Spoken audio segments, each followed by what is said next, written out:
Hey people, welcome to the video. This video is all about the up and coming changes to Armed Wars in BFA, and my opinion on the changes, which isn't much, due to the fact that, well, I didn't get beta. Now anywho, I have been scouring the tube, not that one, YouTube, looking at all the beta qualified people playing the class I am excited for.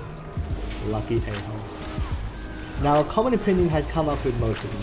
Armed warriors are rage starved. No! Now this is mainly from a PvE point of view, so with the knowledge I can gather from the tube, I'm going to take a look at the talents and discuss what I would be taking in each talent for PvP. Alright guys, let's get started with this.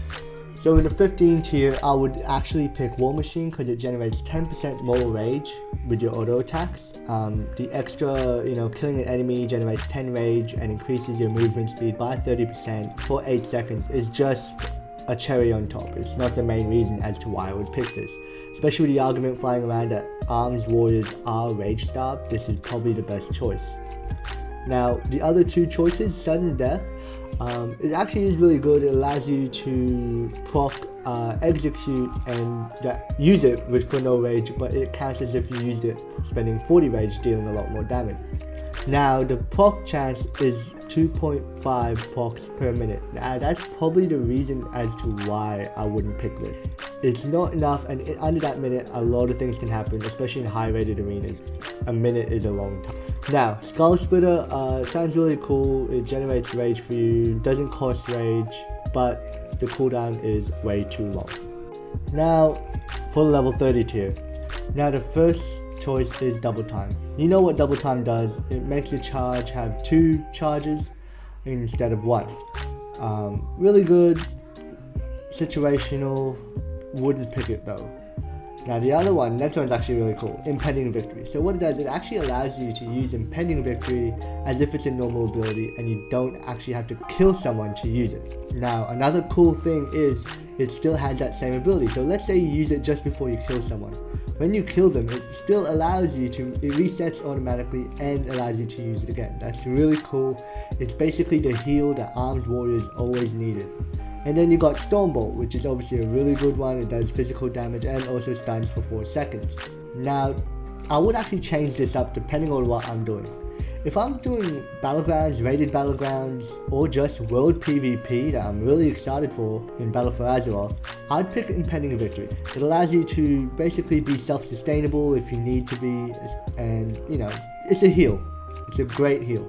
Now, in arenas, most of the time, you'd be wanting a healer in 2s and you're definitely gonna have a healer in 3s. This wouldn't be as needed. Now this can still be used as it does relieve pressure for your healer, the fact that you can heal yourself, but you put that trust in your healer, and for me, in my opinion, Stormbolt would be more helpful. More crowd control, more CCs, that will help you out. So, Impending Victory for Battlegrounds, Rated Battlegrounds, and World PvP, and 1v1 duels, and Stormbolt for arenas. Now for the tier 45. Now this tier pretty much hasn't changed. It still has Avatar, still has Rend, and Trauma. Now, if it is true, if the Rage Starve problem for Armed Warriors in BFA is true, Rend is very expensive then. 30 Rage, and to damage over 12 seconds, you know what it does. I would literally try out Trauma. I would actually try Trauma to see if it works better. But if it doesn't have much of an impact in PvP, I'd always pick Rend. Avatar is still Avatar, does the same thing. It's really cool. Still wouldn't pick it though, as most warrior YouTubers. So yeah, Rend is probably the go-to, but if the issue is real and we are rage starved, I would try out Trauma.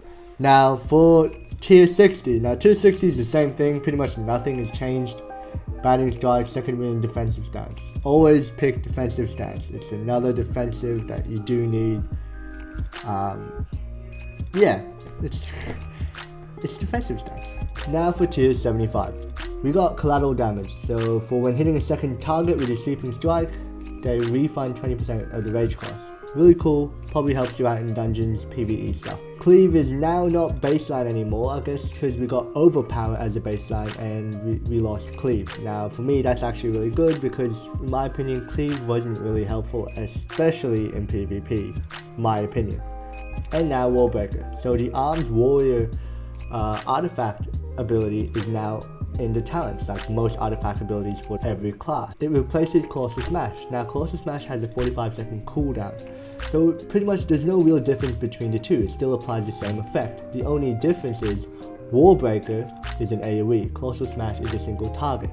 Because the other two options aren't that great for PvP in my opinion, I just pick Wallbreaker. It does the same thing as Colossal Smash and it hits more than one target, so it might be helpful. You know, you can set up a good Blade Storm with that. Now for tier 90, I would pick In for the Kill. What it does is Colossal Smash or Wallbreaker, if you pick that talent, increases your haste by 10%, 20% if the target is below 20% health. So it's a really good thing that can help you quickly kill someone, and it's a good burst mechanic, you know. I think that's what it is now, Colossal Smash in general, and what it does is a good burst thing. So you pop it, you pop Battle Cry, and you just hit really hard. Favorite Battle increases Roland's damage by 10% and slams your primary target, so that's pretty cool. And you got Deadly Calm, which, you know, it's the same thing, reduces the rage cost of your abilities by 100% for 6 seconds. Now for the final tier, tier 100. So you got Anger Management. What it does, every time you spend rage, it reduces the remaining cooldown for Blade Storm, Wallbreaker, and Deadly Calm. Also Colossal Smash if you didn't pick Wallbreaker.